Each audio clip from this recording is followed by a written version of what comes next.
Welcome to a bonus episode of the Fully In It podcast, where I'm going to share the birth story of my fourth baby and how it all came to be. And I'm currently recording this 6 days postpartum in my bed with my little one nursing and on my lap. So if you hear lots of little baby noises, that's what is happening. So let's go ahead and dig right into this episode. Welcome to the Fully In It podcast with Kate Saffel, a show for powerful moms growing life-changing businesses while showing up intentionally for their families. I teach you how to create a family-first and profitable business in less time by leveraging simple strategy, mom life-friendly systems, and above all, the mindset of going fully in it. You ready?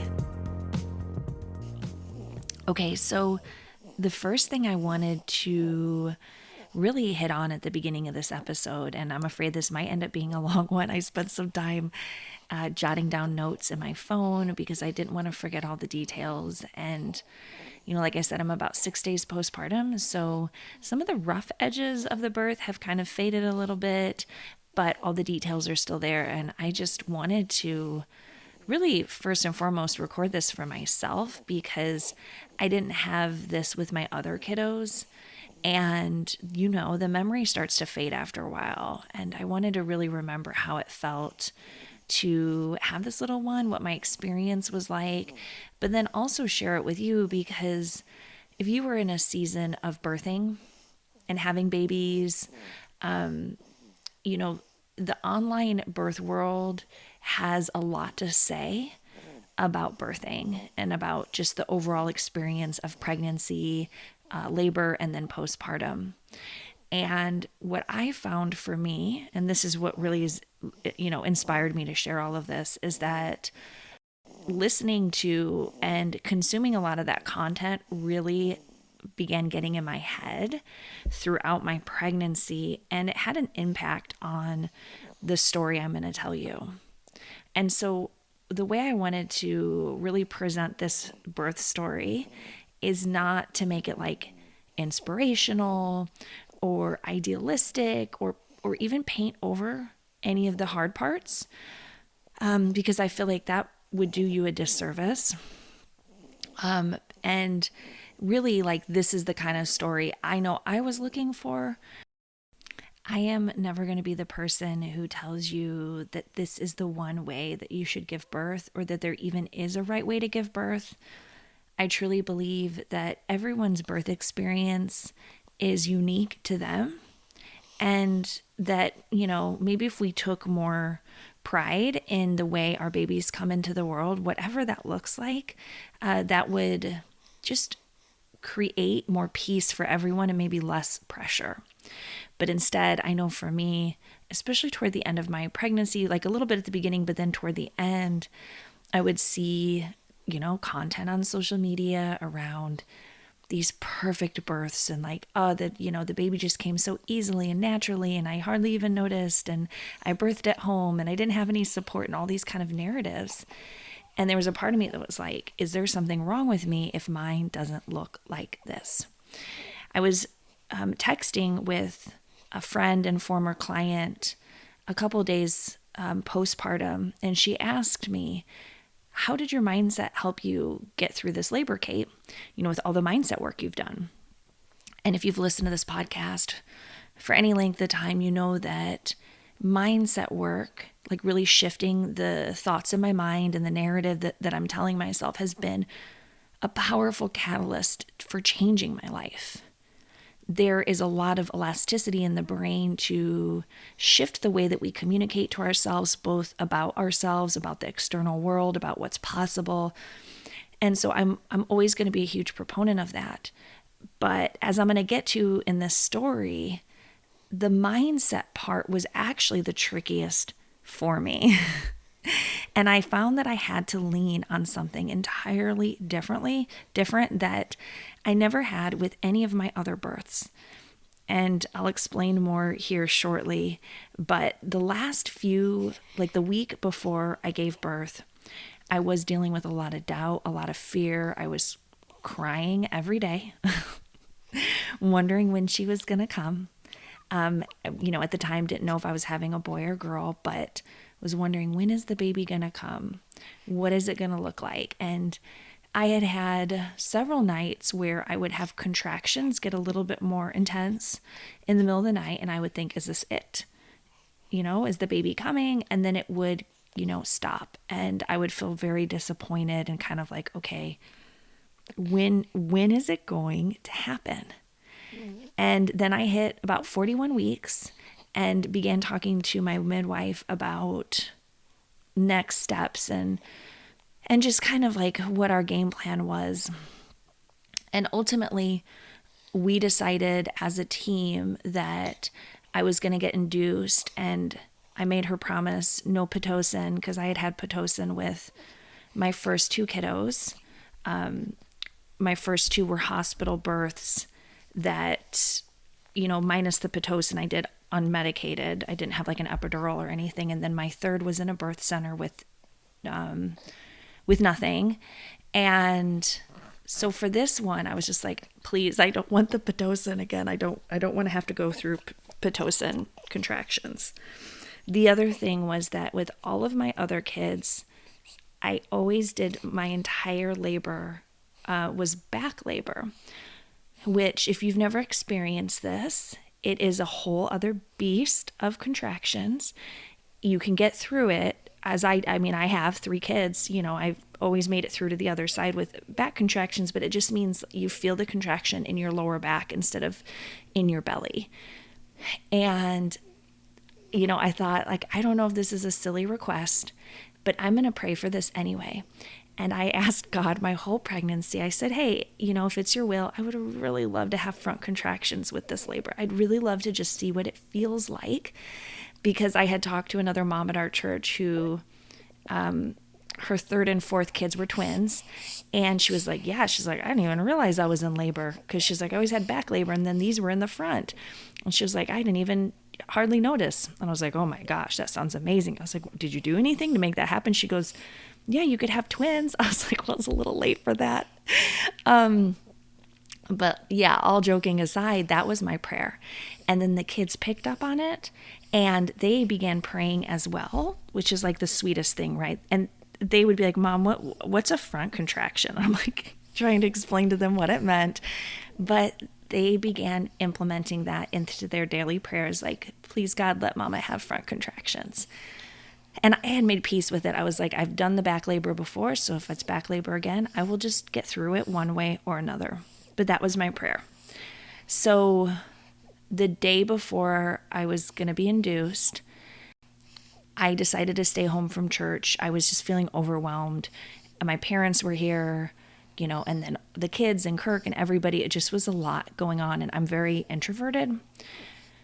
Surprise, surprise. And I wanted some peace and quiet and time alone to like journal and think and just ready my heart and my mind for what was laying ahead.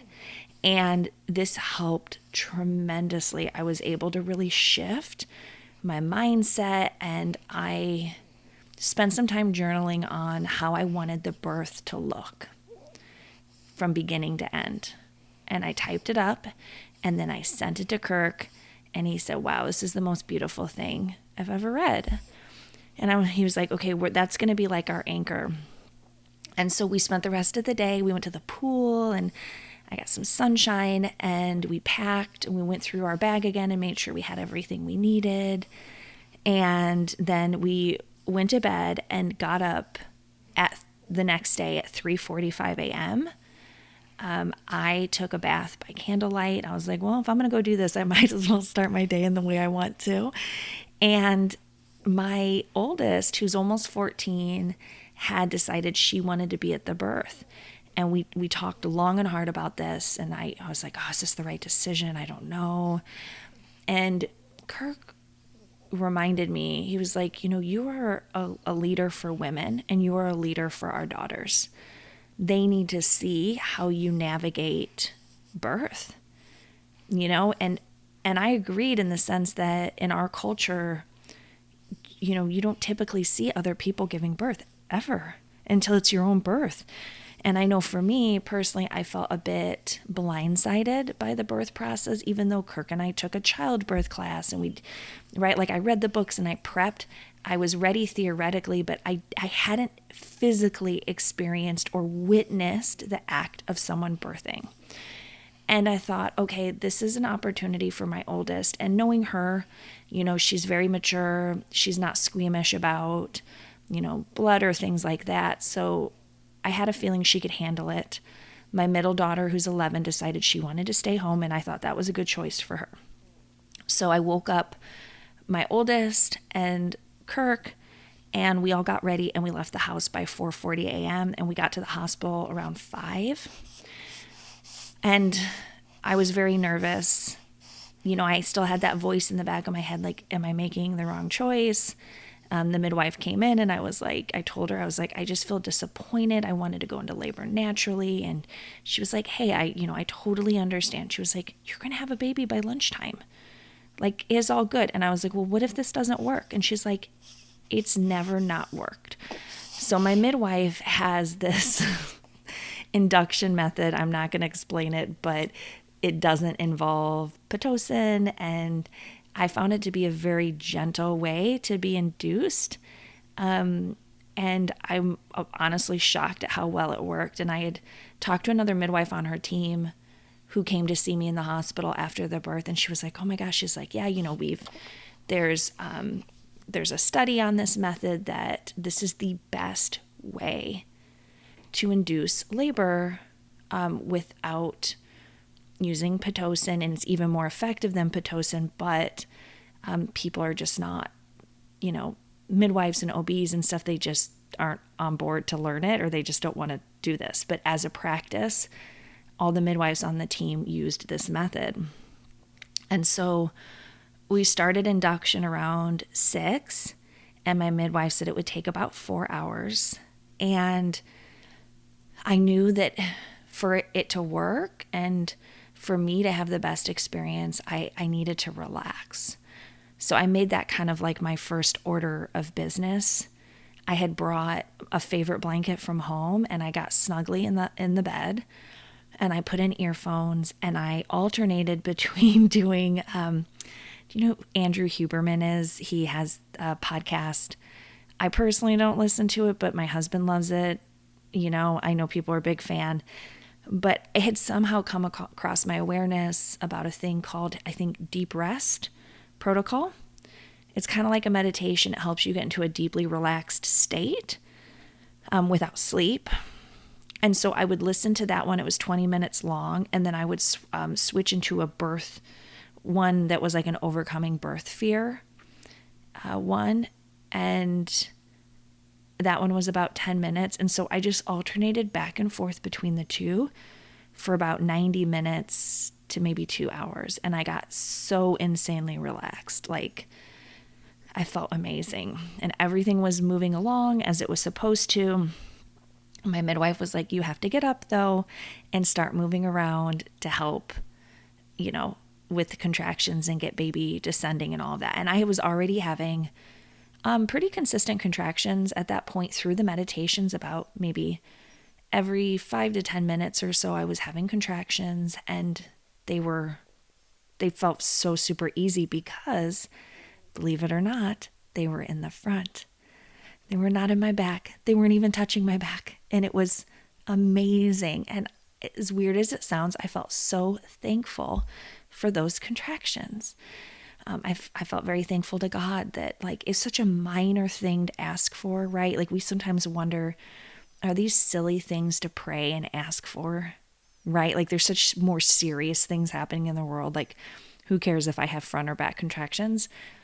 But they were important to me, and I got to experience them. And like I said, they were just super easy. I hate to even say that, but they felt like just like the waves of the ocean. They were not a big deal. So I began moving around. I spent some time like doing some kind of lunges and changing positions and sitting on a birth ball and all the different things to help baby descend. We laughed a lot and joked, and the midwife came in and she asked me my pain level. And I kept saying, I don't know, it's like a 2 or a 3. And I got worried. I was like, maybe I should be more uncomfortable. You start to like get in your head, especially for me personally, because all of my labors were a lot tougher. I felt the contractions way more intensely. And I began worrying, maybe I've done something wrong because surely this should be bothering me more. So at that point, I started to feel the contractions picking up a little bit, and I switched to a worship playlist that I had made in Spotify during my 3rd trimester. It was about 2.5 hours long, and I'll share the link in the show notes because I'm really proud of it because I've never made a playlist before. So your girls finally joined the modern era, and I put in headphones and just stayed focused in that. And the reason why it was a worship playlist and not any other kind of playlist is that one of the things I realized during this pregnancy was that it was important to me to do this labor with God and not try to power through on my own. And, my faith is something I've talked a little bit on this podcast, but I haven't shared a whole lot just because it still feels fairly fresh and new in a lot of ways. And I don't always feel like I know how to share or what to say. So I'm kind of doing my best here, but this is an important part of the story. And so it needs to be said. And what I realized when I reflected on past births with my other kids was that I didn't lean on the power of prayer or trusting God through it at all. And at the time I would have said I was a believer, but it was like it was a separate part of my brain. Like, here's my faith in this box. And then here's my experiences as a woman in this box. And then here's my business or career in this box. And here's my home in another box. And I kept everything tidy and separate until God showed me it just couldn't be that way anymore. And again, like, that's shifted so much in my business and how I do business and how I do home life, and everything has been impacted in the best possible way because of that. But on my past births, these were very much in my own strength, which ultimately meant I had to control and manage them. When you take 100% responsibility for your experience, and it's all on you, you're the creator of your experience, when things go wrong, you're also the reason why it went wrong. You're the failure point. And I had witnessed this in my business and how painful that was for me. Because when business is going well or parenting is going well, you can be very self-congratulatory. Like, look at what I did.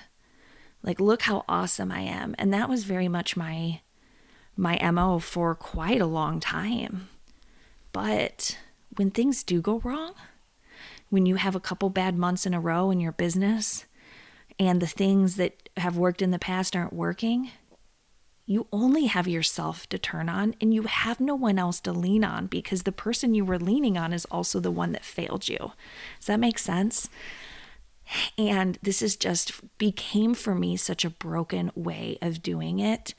And again, this is not like an episode on the business world or anything right now, but I just see this as such a problem in the online space. And I wasn't aware of it for so long because, like a fish in water, that was just kind of all that I knew. I'm having like a horrible Charlie horse in my foot right now. Oh my gosh. It's like real life.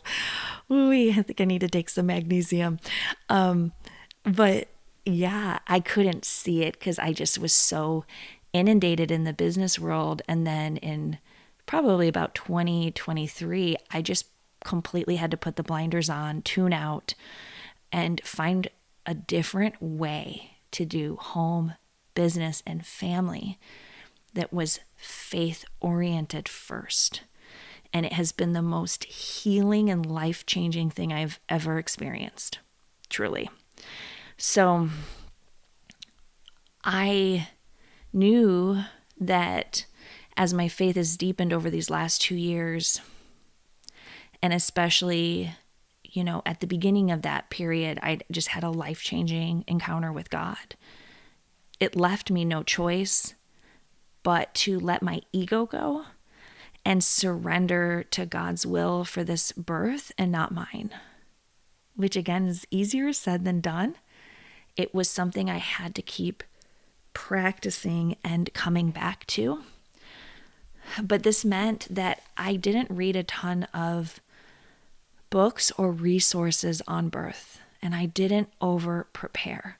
My brain said to. My brain was like, you need to research more. You need to learn all the things. You need to prepare and like manhandle your birth, right? Like force it into being the experience you want it to be. But I didn't. I didn't give in to that temptation because I knew that that was just feeding an old version of myself, and she wasn't invited to the party. Like, I love her. She's part of me, but she wasn't invited to this birth experience. And so when the doubts and fears came up during my pregnancy and during my labor, I took it directly to God instead of trying to problem solve on my own steam and my own merit. And like I was telling my friend and former client when we were texting the other day, I said this felt very vulnerable. It was a new way of being for me, but I felt very strongly that it was the only way, especially considering that even having this baby was a miracle in and of itself and from God. I spent years desiring another baby. And because of the way we had kind of constructed our life, with me being the sole provider and traveling, and it just never seemed like we could.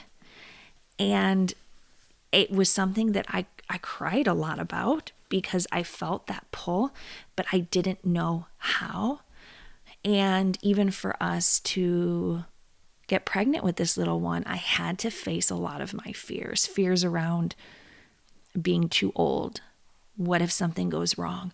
I would have thoughts like, you have 3 healthy kids already. You really want to chance this again. You're turning 40.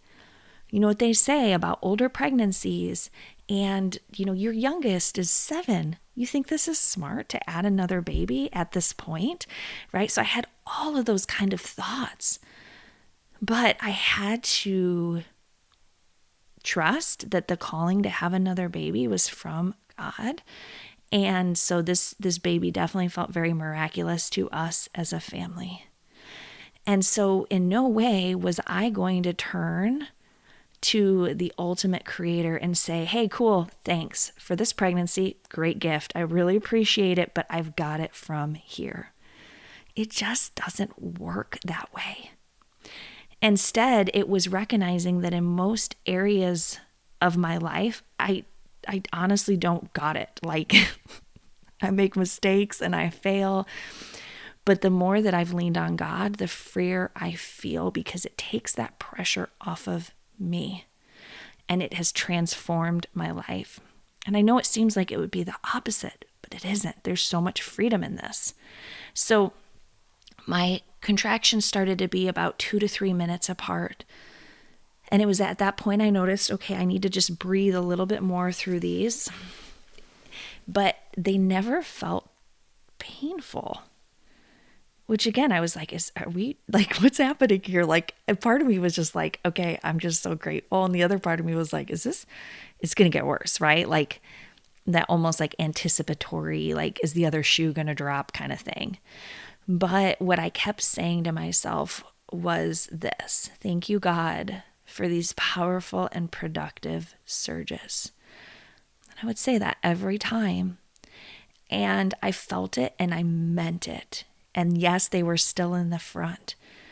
And so I hit 8 centimeters somewhere around, I think like noon to 1. I wasn't looking at the clock. This is kind of me piecing it together, but I think it was somewhere in there. And then my water epically broke. And Kirk kind of shielded our daughter from it because it was just like insane. But it was what needed, what my body needed to do. And so then that kind of intensified things a little bit. And the midwife had me move through a few different positions. So for a while, I sat upright in a semi-squat. That felt really good to me. I really loved that position. And then she had me side lie on each side, on my right and my left, for a couple of contractions each, which, if you're familiar with spinning babies or the Bradley method, that side lying position is used quite a bit to help like baby get in the right position. And then I turned over in the bed and I began they brought the head of the bed upright and I began leaning over the back of it. So I could kind of like rest my face on the top of the mattress, if that makes sense. And it's kind of a hard visual to paint, but I was able to just drape my arms over the back of the bed and just kind of completely lean into it. But I was on my knees. And at one point they asked me if I wanted to get in the shower and use that. And I had had a water birth with my third, and it was like beautiful and amazing, and I loved it. But in that moment when they asked me, I was like, heck no. Nothing in me wanted to get up from the bed and move to the shower. And part of that was just, it was getting more intense. Those contractions were getting closer and closer. The thought of changing my environment just did not sound appealing at all. And throughout the whole thing, I felt very listened to and respected. The midwife would never say like, do this, do that. She was like, how do you feel about this? What do you think about this? And I felt very cared for and just taken good care of. And so I was able to stay almost entirely upright throughout the entire time. But I was feeling a bit tired. I started to feel that kind of coming in.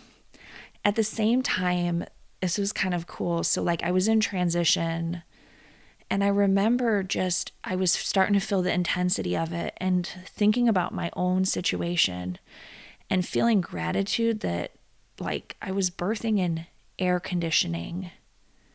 The environment was very controlled. And I started thinking about women all around the world birthing in much harder conditions than me throughout time and space and location, and just feeling that connection and empathy to other women who've gone through this rite of passage throughout all time, and just feeling such like respect for women and what we do and what we go through and the power of our bodies. And all of this is happening. It was like I was in my body. I was in like what they call like birth land, right? So I'm just like very internal at that point. And it was just such an interesting sensation of like being in my body and being with other women and holding those two things at the same time. And I just felt like there was this moment where I just thought, oh my gosh, God, it was like a weird, I don't even know if it was weird. It just was unexpected of like, I wish that there was a way for me to ease the suffering of other women around the world as I'm in it myself, and recognizing like what a privilege it was to have all of that support. And, I was talking with someone else about it afterward, and like the whole free birth movement. I don't know if you've come across that. That was like really big on my Instagram, but I just thought like, I can't imagine doing this without other women, right? And one of my clients is a midwife. She's just one of the best. I'm like, I wish I could have had her at my birth, but she supported me from afar. And she always talks about how, midwife means with women, and how meaningful that is to have that support. And I couldn't imagine going through that without that. I know that that's maybe empowering to some women, but I felt so much gratitude. And then I felt for other women who were in places where the last thing that they want to do is birth alone, but that might be the only option available to them. So that hasn't left me, that thought around like, How can I support other women and babies and children around the world that like need to serve somehow in that capacity hasn't left me since the birth, but I'm figuring out like how can I answer that and how can I help in my own way and in this time. So I was still deep in, honestly, what I would call worship. I was listening to my worship music. I was singing along, and it felt like each lyric was significant in the moment I needed it. Don't you love when that happens, right? Like whatever type of music you listen to, when like a particular lyric just like hits and you're like, oh, I needed that in that moment. And that was how it felt. And so for part of the time I was crying tears of gratitude and joy. I know, which sounds insane to be deeply deep in labor, and I was feeling like overwhelming gratitude of just like I'm giving birth right now to this miracle baby. And Kirk got a new job. He spent 2 years trying to get in a really competitive industry, and he got a job offer a couple weeks ago, and feeling the gratitude for that, and feeling the gratitude for our new house, and just feeling the gratitude of God leading us through like what has been a valley for the last 2+ years, 2.5 years of like a really tough season that I know I haven't shared a whole lot about, but personally it has been a very tough season for us as a family, and feeling often like there's no end at sight. And here I was in birth and just overflowing with gratitude for the way I was finally seeing how God had laid out this plan of like, what are the odds of 2 years of Kirk searching for jobs, and he gets it the day before my due date. He gets a job offer. What are the odds, right? What are the odds of this house that we love, this is so perfect for us, literally got dropped in our laps, and our apartment complex let us break our lease without penalty? Like, what are the odds? Like, these things don't happen, but they did. And so I guess my encouragement for you, especially if you're in a really tough season, is to remember that the story isn't over, but you have to have patience and let it unfold. And, you know, whatever your belief system is, you know, if you trust in a higher power, that you will be taken care of. But it's just not on our timeline. And again, for me as a former control freak, that has been a hard thing to let go of, but it's also been the most freeing. So my oldest would hold my hand. She was holding my right hand through a lot of that last part of labor when I was in transition and heading toward the pushing phase. And then I had a birth comb in my left hand that I squeezed the crap out of that thing. And that really helped. But it felt like suddenly the hard contractions had hit. I was starting to feel a bit overwhelmed by them. And I also intuitively knew, especially from having birthed before, that I was nearing the end, right? So with my other kids, the pushing stage was a relief to me from the unending back labor for hours and hours on end. And my first baby was a 37-hour labor. So if you've had a hard or traumatic birth, believe me, I see you, sister. I know how it feels. So in my brain, I thought, oh, the pushing stage is going to be like similar to the other kids. And it wasn't. So it was honestly the reverse. My entire labor this time had felt calm. It ebbed and flowed like the waves in the ocean until the very end. My contractions were super manageable. Like really? Like, this is what this is? I mean, it was such a gift in and of itself. And so when I got to the pushing phase, I started to get a bit in my head. Why was the baby not descending faster? I tried to stay focused on the music, but it became harder, and it started to get the best of me. And I started crying. And this time it was different. It wasn't the tears of gratitude. It was the tears of just overwhelm and fatigue and doubt. And I could kind of hear through my headphones Kirk reassuring our daughter that I was okay. And she told me later that that was the hardest part for her, was seeing me cry and not knowing how to help me. But I told her, I said, I had warned her, the day or so prior to me going into to give birth, that part would come. I told her about transition. I said, that's the part where every woman wants to give up. Right? And it's also that last moment before baby gets there and you just have to hang in. And I said, so if you see me, crying or feeling emotions or anything like that, just know that that I'm safe and I'm okay, that this is just biologically what happens to all women at this phase. But I knew in that moment that I was getting closer to meeting baby. All signs were pointing to baby is coming. And my midwife said, Mama, it's safe to relax and push if you feel ready. So I began pushing, but it didn't feel as effective as it did with the other kids. And I would soon learn why. It wasn't as effective. These contractions were all encompassing. I pushed for about 40 minutes and then felt immense pressure and realized that baby was about to be born. And suddenly I heard a baby crying, and Kirk said, "It's a girl." But because I was facing the back of the bed, I couldn't see anything. They immediately handed her to me and helped me to turn around in the bed. And in that moment, I overheard them talking, or I don't remember how it was communicated to me. It's a bit of a blur. But the reason why my pushing stage felt so much harder was because she was sunny side up. She was facing the opposite way that she was supposed to. And that was why my tailbone was hurting so much. And it just felt like a lot tougher, is because it wasn't the ideal pushing position for her to be in. So they handed her to me. I turned around. I was still shaking. I was covered in sweat from just, actively working to get her out. And the other thing I forgot to mention is that, see, it's like how the little details come back into your mind.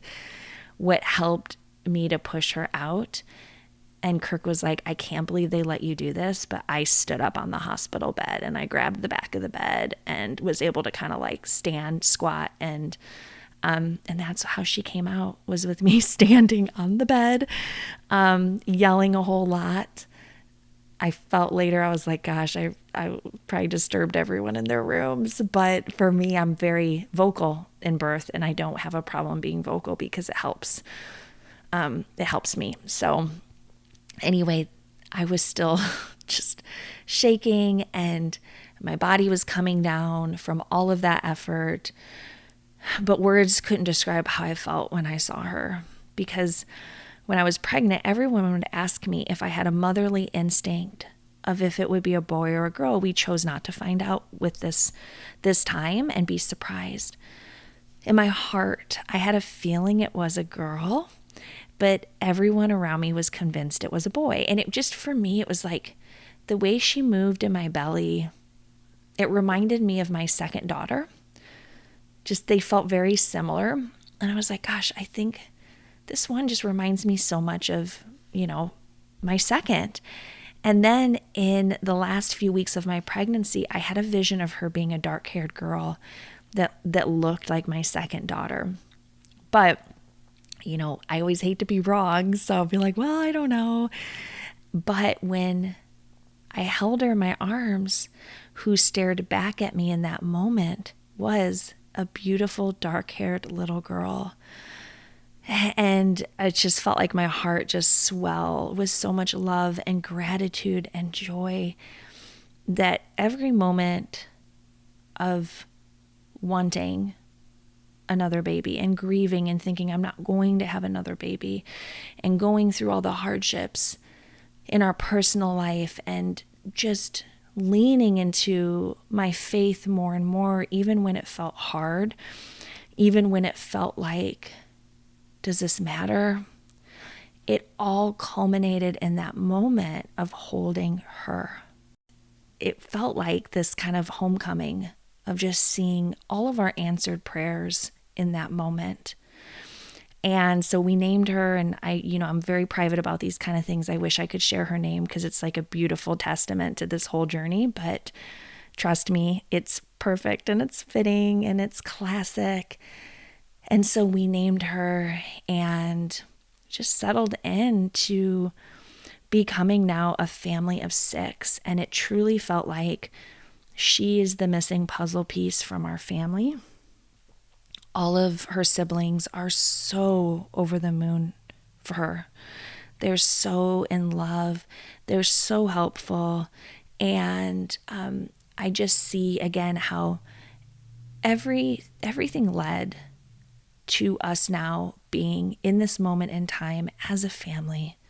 It had to happen this way, is what we keep saying to ourselves, right? Like, you look at the journey over the last decade of all the things we've done and the decisions we've made, and we just keep saying it had to happen this way. It couldn't have happened any other timeline, any other pathway, any other process, or without God. It had to happen this way. So thank you so much for listening to this story about my birth. I hope that whatever you needed from this story, that you received. And I love hearing from you. You are always welcome to message me on social media. I am on my maternity break still, and I will be probably till mid-April. But feel free to send me a DM at Happier in Motherhood, and just let me know what you took away from this episode. Feel free to leave a review on Apple Podcasts. That helps more mothers hear my podcast and know that this is a show that's worth listening to. Okay, my friend, there will be more pre-recorded episodes coming out. So make sure you're subscribed, that you get those, get on my email list. If you're not, I have a weekly email going out. But above all, thank you so much for being in my community and for just being here, because we as women, as mothers, we don't have to do this journey alone. We're doing it together. And I'm so grateful that you're on it with me.